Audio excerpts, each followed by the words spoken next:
News blast देख रहे हैं आप सभी और आपके साथ हूं मैं जयति मिश्रा। तो न्यूज ब्लास्ट में आज सबसे पहले बात करते हैं प्रधानमंत्री मोदी के भारत के सबसे बड़े ड्रोन फेस्टिवल के शुभारंभ की। तो कल सुबह 10 बजे दिल्ली के प्रगति मैदान में ये कार्यक्रम आयोजित होगा। 27 मई से शुरू होने वाला ये महोत्सव 2 दिनों तक चलने वाला है। इस कार्यक्रम में किसान ड्रोन पायलटों से बात करेंगे प्रधानमंत्री नरेंद्र मोदी और इस दौरान ड्रोन परिचालकों के साक्षी भी पीएम नरेंद्र मोदी बनने वाले हैं। दरअसल ड्रोन प्रदर्शनी केंद्र में स्टार्टअप के साथ संवाद में भी प्रधानमंत्री महोत्सव में सरकारी अधिकारियों, विदेशी राजनयिकों, सशस्त्र बलों, केंद्रीय सशस्त्र पुलिस बलों, इसके अलावा सार्वजनिक उपक्रमों, निजी कंपनियों और ड्रोन स्टार्टअप सहित 1600 से अधिक प्रतिनिधि इसमें हिस्सा लेने वाले हैं। तो देखिए स्टार्टअप फेस्ट में यहाँ प्रधानमंत्री नरेंद्र मोदी जब ड्रोन स्टार्टअप सहित 1600 से अधिक प्रतिनिधियों के सम्मेलन में हिस्सा लेंगे और उनसे बात भी यहाँ पर करेंगे। ड्रोन इंजीनियर से यहाँ पर बात होगी और साथ ही में जो कंपनीज इसे बना रही है, जो ऑपरेट कर रही है, उन सभी के साथ में संवाद प्रधानमंत्री नरेंद्र मोदी करेंगे। तो वहीं योगी सरकार 2.0 का पहला बजट वित्त मंत्री सुरेश खन्ना ने इस बजट को पेश किया। 6,15,518 करोड़ का ये बजट रहा। वृद्धावस्था पेंशन योजना के तहत अब 1,000 रुपए मिलेंगे। एक बड़ी घोषणाएं अब आपको बता दें। इसके अलावा दिव्यांग भरण पोषण राशि को बढ़ाकर 1,000 रुपए कर दिया गया है। इसके अलावा निराश्रित महिला पेंशन को बढ़ाकर भी 1,000 रुपए किया गया है। तो 3 तबकों को यहाँ पर राहत देने की कोशिश की गई है यूपी सरकार की इस बजट के तहत। इसके अलावा 14 मेडिकल कॉलेजों में 2100 करोड़ का बजट पारित किया गया है। गोरखपुर और वाराणसी में मेट्रो की सौगात दी गई है। मेरठ, बहराइच, कानपुर, आजमगढ़ और रामपुर में एटीएस सेंटर का निर्माण अब किया जाएगा। और बजट के प्रावधानों के तहत प्रधानमंत्री उज्ज्वला योजना के तहत लाभार्थियों के लिए भी ऐलान किए गए हैं, जहां 1 साल में 2 निःशुल्क एलपीजी सिलेंडर मुफ्त देने का ऐलान किया गया है। अयोध्या में अंतर्राष्ट्रीय एयरपोर्ट के लिए बजट का प्रावधान किया गया है। इसके अलावा किसानों की दुर्घटनावश मौत अगर हो जाती है या फिर दिव्यांगता किसी दुर्घटनावश होती है तो उस दशा में 5 लाख रुपए का प्रावधान। धान ग्रेड ए का समर्थन मूल्य 1960 रुपए प्रति क्विंटल निर्धारित कर दिया गया है। और बजट के तहत अन्य प्रावधान अब आपको बताते हैं। गेहूं का न्यूनतम समर्थन मूल्य 2015 रुपए प्रति क्विंटल निर्धारित किया गया है। अटल आवासीय विद्यालयों की स्थापना के लिए 300 करोड़ की व्यवस्थाएं। तो सरकार के 2.0 बजट में कोशिश यही की गई है, जो कि पहला बजट इस सरकार का, कोशिश यहाँ पर हर तबके को साथ में लेकर चलने की गई है। तो विनय कुमार सक्सेना बने हैं दिल्ली के 22वें उपराज्यपाल। राष्ट्रपति ने 2 दिन पहले विनय कुमार सक्सेना की नियुक्ति की थी और दिल्ली हाईकोर्ट के चीफ जस्टिस ने उन्हें पद की शपथ दिलाई। शपथ ग्रहण समारोह में कई गणमान्य लोग उपस्थित रहे और शपथ लेने के तुरंत बाद एलजी सक्सेना ने बातों बातों में बड़े संकेत भी दिए। उन्होंने कहा कि मैं एलजी के तौर पर जनता की बेहतरी के लिए काम करूंगा और राजनिवास से ज्यादा सड़कों पर नजर आऊंगा। दिल्ली में प्रदूषण के मुद्दे पर भी उन्होंने बात की। उन्होंने कहा कि मैं दिल्ली को प्रदूषण खत्म करने के लिए, दिल्ली से प्रदूषण को खत्म करने के लिए बड़े कदमों को उठाने की कोशिश करूंगा। दरअसल दिल्ली में बीते कुछ सालों में हुए दंगों का जिक्र भी उन्होंने अपने भाषण में किया। कहा कि मैं दिल्ली सरकार के साथ मिलकर हिंदू मुस्लिम भाईचारा बढ़ाने के लिए काम करूंगा। तो अपने शपथ ग्रहण कार्यक्रम के दौरान ये सभी बड़ी बातें आज एलजी सक्सेना ने। वेश्यावृत्ति पर सुप्रीम कोर्ट का बड़ा फैसला आया है। वैध पेशा मानते हुए पुलिस के दखल पर रोक लगाई गई है। सुप्रीम कोर्ट ने साफ शब्दों में कहा पुलिस इसमें दखलंदाजी नहीं कर सकती और ना ही सहमति से ये कार्य करने वाले सेक्स वर्कर्स के खिलाफ कोई कार्रवाई कर सकती है। सेक्स वर्कर्स भी कानून के समक्ष सम्मान और बराबरी के हकदार हैं। जस्टिस एल नागेश्वर राव की अध्यक्षता वाली 3 सदस्यीय पीठ ने ये फैसला दिया है। पीठ ने सेक्स वर्कर्स के अधिकारों की रक्षा के लिए 6 सूत्रीय दिशा निर्देश भी जारी किए। इस मामले में कोर्ट ने इन सिफारिशों पर 27 जुलाई तय कर सुनवाई अगली तारीख 27 जुलाई को तय की है और केंद्र सरकार को समक्ष जो बातें आज की गई और इन समस्त बातों पर अपना जवाब देना होगा। लेकिन सम्मान की दृष्टि से देखा जाए इस पेशे को भी आज कोर्ट ने अपनी बातों में कहा। एक दूसरे पर तीखी टिप्पणी करने से बच रहे हैं सिब्बल और कांग्रेस। यहाँ सिब्बल के कांग्रेस छोड़ने पर कांग्रेस की प्रतिक्रिया नहीं है। कांग्रेस के संगठन महासचिव केसी वेणुगोपाल ने कहा कि कपिल सिब्बल पहले ही कांग्रेस अध्यक्ष को अपना पत्र भेज चुके थे। इतनी बड़ी पार्टी में नेताओं का पार्टी छोड़ना सामान्य सी बात है, ये केसी वेणुगोपाल ने कहा। उन्होंने कहा कि कुछ लोग पार्टी छोड़ते हैं, कुछ दूसरी पार्टियों में चले जाते हैं और एक परंपरा भी है। कपिल सिब्बल ने भी कांग्रेस के खिलाफ कोई बयान नहीं दिया। तो कहीं ना कहीं कपिल सिब्बल के 16 मई को दे दी गए पत्र पर उन्होंने जब बात की, केसी वेणुगोपाल से उन्होंने जब बात करने की कोशिश की तो उन्होंने यही कहा कि पत्र दे दिया गया है और सतत प्रक्रिया किसी भी पार्टी की ये होती है। जब लोग आते हैं तो लोग कुछ जाते भी हैं और नए लोगों के आने के लिए जगह भी उसके बाद में जो रिक्त स्थान है उन पर बनती है। लेकिन सवाल यही है कि फिलहाल मन में कोई कटास, कोई भी जो रिग्रेट है वो नहीं है और कपिल सिब्बल भी कांग्रेस छोड़ने के बाद में अब बात करने से बचते हुए नजर आए। तो कहीं ना कहीं कांग्रेस और कपिल सिब्बल दोनों ही इस बारे में कोई भी बयान आगे देने के मूड में फिलहाल नजर नहीं आ रहे। तो वहीं कपिल सिब्बल के कांग्रेस छोड़ने पर जितिन प्रसाद का व्यंग आया है। जितिन प्रसाद के कांग्रेस छोड़ने पर सिब्बल ने ट्वीट किया था, जितिन प्रसाद भाजपा में गए हैं, प्रसाद मिलेगा या वे सिर्फ एक कैच है। इस पर अब जितिन प्रसाद ने रीट्वीट किया है, प्रसाद कैसा है सिब्बल जी। तो कांग्रेस छोड़ने के बाद में उप सरकार में जितिन प्रसाद मंत्री बने हैं, लेकिन अब उन्होंने अपने ट्वीट को, जो कि पहले किया गया था जब भारतीय जनता पार्टी उन्होंने ज्वाइन की थी, उप सरकार में मंत्री जितिन प्रसाद बने हैं और अब जितिन प्रसाद ने इस पर रीट्वीट किया है। उन्होंने कहा कि कपिल सिब्बल जी ने उन्हें ट्वीट करके कहा था कि प्रसाद मिलने वाला है, लेकिन अब वे कपिल सिब्बल जी को पूछते हैं कि प्रसाद आखिर कैसा है। तो देखिए, कपिल सिब्बल के कांग्रेस छोड़ने के बाद जो प्रतिक्रियाएं हैं वो सामने आ रही है, लेकिन बात अगर कपिल सिब्बल की खुद की जाए या फिर कांग्रेस की जाए तो अभी कुछ भी कहने से लोग बचते हुए नजर आ रहे हैं। बात केसी वेणुगोपाल से जब करनी चाहिए, उन्होंने कहा कि एक सतत प्रक्रिया है, लेकिन अपने अपने तरह से जितिन प्रसाद यहाँ पर व्यंग देने से बिल्कुल भी बचते हुए नजर नहीं आए। उन्होंने ये साफ कर दिया कि ट्वीट जो पहले किया गया था कपिल सिब्बल की ओर से, जब भारतीय जनता पार्टी का दामन उन्होंने थामा था, उन्होंने कहा था कि प्रसाद मिलने वाला है। अब उन्होंने इसी ट्वीट को रीट्वीट करते हुए कपिल सिब्बल को पूछा है कि प्रसाद कैसा आपको लग रहा है। तो इंडियन एक्सप्रेस में कपिल सिब्बल का इंटरव्यू, कांग्रेस छोड़ने के कारणों का खुलासा फिलहाल जरूरी नहीं। उन्होंने अपने इस इंटरव्यू में स्ट्रीज का जिक्र किया, ये भी कहा कि मैं राज्यसभा का निर्दलीय उम्मीदवार, सपा का समर्थन है, किसी भी राजनीतिक पार्टी में शामिल होने का फिलहाल इरादा नहीं है, भाजपा के खिलाफ विपक्षी पार्टियों को एकजुट करने का लक्ष्य मेरा है। ये सभी बातें कपिल सिब्बल ने अपने इंटरव्यू के दौरान कही। उन्होंने कहा कि पार्टी छोड़ने के बाद कांग्रेस की आलोचना करना ठीक नहीं है। तो कहीं ना कहीं पार्टी छोड़ने के जो कारण थे उनसे फिलहाल बचते हुए कपिल सिब्बल नजर आ रहे हैं, लेकिन अपने इंटरव्यू में स्ट्रीज का जिक्र किया कि प्रत्याशी रहेंगे, लेकिन फिलहाल किसी एक पार्टी का दामन थामने के मूड में नजर नहीं आ रहे। और पार्टी छोड़ने के बाद में जब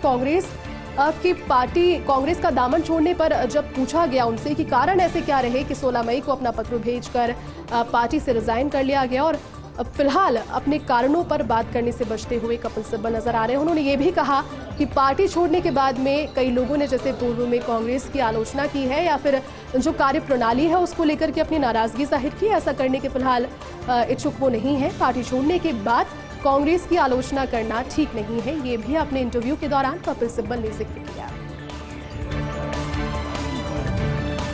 तो सड़क परिवहन मंत्रालय की रिपोर्ट, भारत में सड़क दुर्घटनाएं 2020 महामारी वर्ष 2020 के दौरान ट्रैफिक नियमों के उल्लंघन के मामले कुल 1,31,714 लोगों की मौत हुई है और हर 100 हादसे में 36 मौतें हुई है। एक बड़ी और गंभीर समस्या ये है, गंभीर विषय। दरअसल ट्रैफिक नियमों के उल्लंघन के बाद में ये जो आंकड़ा है वो सामने आया है। जब इस पर चर्चा अब हम कर रहे हैं, लाल बत्ती पार करने पर 476, इसके अलावा रॉन्ग साइड ड्राइविंग से 3099 मौतें हुई है। ये सभी वो आंकड़े जो कि अगर आप ट्रैफिक रूल्स फॉलो नहीं करते तो आपको देखने की जरूरत है। कुल सड़क दुर्घटनाओं में दोपहिया वाहनों में 43.5% मौतें हुई है। इसके अलावा सड़क हादसों में मरने वाले पैदल लोगों की संख्या भी 17.8% है, यानी कि 17.8 लोग सड़क हादसे में पैदल जो चलते हैं उनकी मौत से जुड़े हुए आंकड़े। इसके अलावा सड़क हादसों में मरने वालों में 87.3% पुरुष, यानी कि कहा जा सकता है कि अगर इन आंकड़ों को देखकर भी आप ट्रैफिक नियमों का उल्लंघन करने की अभी भी सोच रहे हैं तो एक बार फिर से इन आंकड़ों पर ध्यान दीजिए, क्योंकि ये एक सर्टिफाइड आंकड़ा है जो कि ट्रैफिक नियमों के उल्लंघन के बाद में 2020 से लेकर के अब तक कितनी मौतें हो पाई है। लगभग 1,71,000 के आसपास ये मौतें, जो कि सिर्फ और सिर्फ ट्रैफिक नियमों से बचकर निकलने के फेर में या फिर जल्द पहुंचने के फेर में जब उल्लंघन हम करते हैं तो ऐसे वाकये सामने आते हैं। हिमाचल कैबिनेट के बड़े फैसले, रोजगार, कर्मचारियों और जन कल्याण से जुड़े हुए कई बड़े फैसले लिए हैं। कैबिनेट ने विभिन्न विभागों में सैकड़ों पदों को भरने का फैसला किया है। इसके अलावा महिलाओं को HRTC की बसों में किराए में 50% की छूट, प्रदेश में ग्रामीण क्षेत्रों में निःशुल्क जलापूर्ति उपलब्ध कराने का भी निर्णय लिया गया है। तो ये कई बड़े फैसले जिसमें महिलाओं के लिए स्पेशली HRTC की बसों में किराए में 50% की छूट के साथ में प्रदेश के ग्रामीण क्षेत्रों में निःशुल्क जलापूर्ति। तो देखिए, ग्रामीण क्षेत्रों में हर बार जिससे पानी की समस्या जिस तरह से सामने आती है और ग्रामीण क्षेत्रों में ना होकर के अब तो ये समस्याएं शहरी क्षेत्रों का भी रुख कर रही है, लेकिन ग्रामीण क्षेत्रों में पानी की आपूर्ति सुचारू रह सके, लोगों को परेशानी ना हो, चूंकि कृषि से जुड़े हुए जो क्षेत्र हैं, जो लोगों का रोजगार कृषि से इर्द गिर्द घूमता है, उसमें भी पानी की आवश्यकता होती है। तो निःशुल्क जलापूर्ति उपलब्ध कराने का भी इस फैसले में निर्णय लिया गया है। इसके अलावा हर तबके को ध्यान में लेते हुए निर्णय जिसमें 50% बस के किराए में महिलाओं को भी छूट की सुविधा दी जाए। वहीं लोकसभा चुनाव से पहले भाजपा का लोकसभा प्रवास कार्यक्रम 144 कमजोर सीटों पर फोकस। जहां कभी भारतीय जनता पार्टी ने जीत दर्ज नहीं की, संगठन महासचिव BL संतोष ने कार्यक्रम की रूपरेखा बनाई है। उन्होंने ये जिक्र भी सभी से किया कि इस रूपरेखा को फॉलो करके अब उन सभी 144 क्षेत्रों में जाना होगा जहां भारतीय जनता पार्टी की पकड़ कमजोर है और आने वाले चुनावों को देखते हुए पकड़ को मजबूत किया जाए, फाउंडेशन को मजबूत किया जाए, नींव से ही शुरुआत एक बार फिर से की जाए और भारतीय जनता पार्टी के पक्ष में माहौल बनाई जाए, हवा बनाई जाए, जिससे आने वाले चुनावों में जीत यहां पर बहुमत के साथ भारतीय जनता पार्टी दर्ज कर सके। उन क्षेत्रों में जहां पर आज से पहले पकड़ कहीं ना कहीं भारतीय जनता पार्टी की कमजोर रही है और उतनी मजबूत नहीं रही, ये भी कह सकते हैं। तो इस बैठक में पार्टी के अध्यक्ष JP नड्डा और केंद्रीय मंत्री भी मौजूद थे। 144 कमजोर सीटों के लिए भाजपा की 3 स्तरीय रणनीति अब आपको बताते हैं। इस कार्यक्रम की निगरानी के लिए राष्ट्रीय नेताओं की केंद्रीय समिति, दूसरे स्तर पर राज्य स्तरीय समिति जिसमें राज्य के नेता शामिल होंगे। तो राष्ट्रीय स्तर रहेगा, राष्ट्रीय नेता उसमें रहेंगे। इसके अलावा राज्य स्तर की समिति जिसमें राज्य के नेता शामिल होंगे और तीसरी क्लस्टर समिति जिसमें सीधे केंद्रीय मंत्री जुड़ेंगे और उन 144 सीटों को यहां पर साधने की कोशिश की जाएगी जहां पर मानते हैं और ये स्वीकार किया है कि परफॉर्मेंस उतनी अच्छी पहले में नहीं रही, लेकिन आने वाले चुनावों को देखते हुए परफॉर्मेंस को सुधारा जाए और जीत वहां पर दर्ज की जाए। केंद्र और राज्य समितियों में तालमेल बनाएगी क्लस्टर कमेटी, यानी कि केंद्र और राज्य की जो समितियां 2 बनी है उसमें किसी तरह से सामंजस्य किस तरह से स्थापित किया जाए और एक ब्रिज का जो काम है वो क्लस्टर कमेटी करने वाली। खटाई में पड़ सकती है जयंत चौधरी की राज्यसभा की उम्मीदवारी। जी हां, उत्तर प्रदेश में 3 सीटों पर उम्मीदवार खड़े कर सकती है सपा। एक सीट पर कपिल सिब्बल जो कि हाल ही में कांग्रेस पार्टी को छोड़कर गए हैं, दूसरे पर जावेद अली खान को समर्थन सपा की ओर से है और तीसरी सीट पर राज्यसभा उम्मीदवार बनना चाहती है डिंपल यादव। ऐसे में मुश्किल हो सकता है राज्यसभा में जयंत चौधरी का प्रवेश, क्योंकि जयंत चौधरी की ओर से तो आज यही लगाई जा रही है कि राज्यसभा में सपा की ओर से प्रवेश का द्वार उनके लिए खुला है। रालोद के प्रमुख अखिलेश यादव के सहयोगी जयंत चौधरी रहे हैं और कई मौकों पर अखिलेश यादव के साथ साथ कंधे से कंधा मिलाकर जयंत चौधरी नजर भी आए हैं। अब देखिए, कयास यही लगाए जा रहे थे कि जब राज्यसभा चुनाव होंगे तो एक नाम जयंत चौधरी का पक्का होगा, लेकिन अब चूंकि समीकरण बदले हैं और कपिल सिब्बल ने अब एंट्री कांग्रेस से एग्जिट कर ली है और सपा की ओर से सपा के दावेदार के तौर पर जब राज्यसभा के चुनावों में दावेदार के तौर पर उन्होंने साफ कर दिया है कि वो रहेंगे, तो ये तो बहुत ज्यादा ऑब्वियस हो गया है कि जयंत चौधरी की जो एक पक्की सीट थी कहीं ना कहीं वो डिंपल यादव की दावेदारी जो कि वो भी ठोक रही है उसके बाद में कहीं ना कहीं हिल सकती है। लेकिन रालोद के प्रमुख अखिलेश यादव के सहयोगी जयंत चौधरी रहे हैं। देखना ये है कि जब यहाँ पर नामों का ऐलान होगा तो किसके हिस्से में ये सीट और उम्मीदवारी फिलहाल आई है।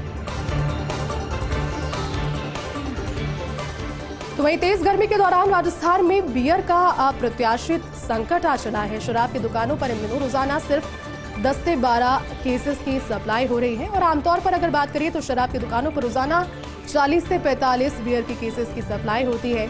राज्य को इस समय करीब 3.12 करोड़ लीटर बियर की जरूरत है और राज्य में हर महीने बियर की 40 से 45 लाख केस की जरूरत होती है, लेकिन फिलहाल आपूर्ति से पीछे चल रही है।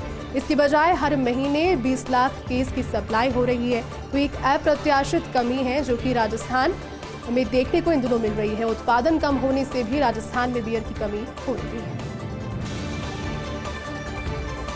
बाद आपका स्वागत है। दिल्ली के मुख्य सचिव राजस्व संजीव खिरवार आरोपों के घेरे में हैं। दरअसल त्यागराज स्टेडियम में खिलाड़ियों और कोच ने उन पर गंभीर आरोप लगाए हैं। स्टेडियम में कुत्ते के साथ संजीव खिरवाड़ टहलते हैं अक्सर, और इस दौरान स्टेडियम से बाहर निकाल दिए जाते हैं एथलीट्स।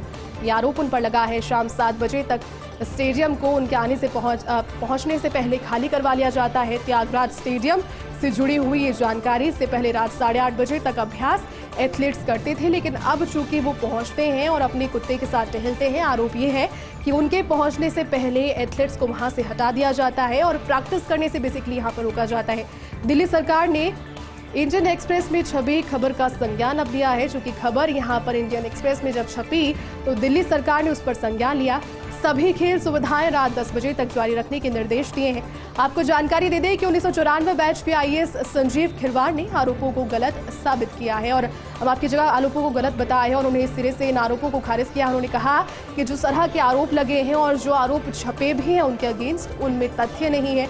कहा यही जा रहा है कि एथलीट्स जब वहां पर अपने गेम्स की प्रैक्टिस करते हैं वो पहुंचते हैं अपने कुत्ते को टहलाने के लिए और उनके पहुंचने से पहले ही स्टेडियम को खाली करवा दिया जाता है। लेकिन दिल्ली सरकार के द्वारा भी अब इस पर संज्ञान लिया गया है। कोशिश यही उनकी ओर से की गई कि जितने भी तमाम आरोप हैं उन्हें तथ्यात्मक तौर पर खारिज किया जाए। आपको बता दें कि आईएएस रह चुके हैं और जब जानकारी उन्हें इस चीज़ के सामने आई किस तरह के आरोप इंडियन एक्सप्रेस में छवि एक खबर में उनके ऊपर लगे हुए हैं, उन्होंने इस चीज़ को सिरे से खारिज किया। 1 जून से भारत बांग्लादेश के बीच मिताली एक्सप्रेस दौड़ने वाली है। रेल राज्य मंत्री दर्शन जरथोश ने ये जानकारी दी। उन्होंने कहा कि पश्चिम बंगाल के न्यू जलपाईगुड़ी स्टेशन से ये ट्रेन रवाना होगी।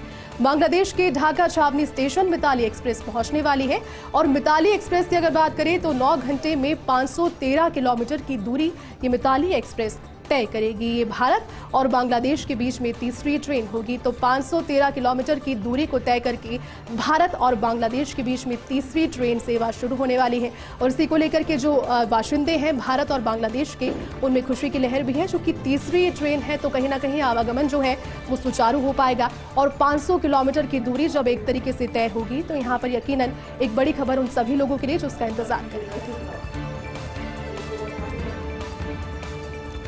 चलिए फिलहाल के लिए बस इतना ही। आप देख रहे हैं फोर्स इंडिया। नमस्कार।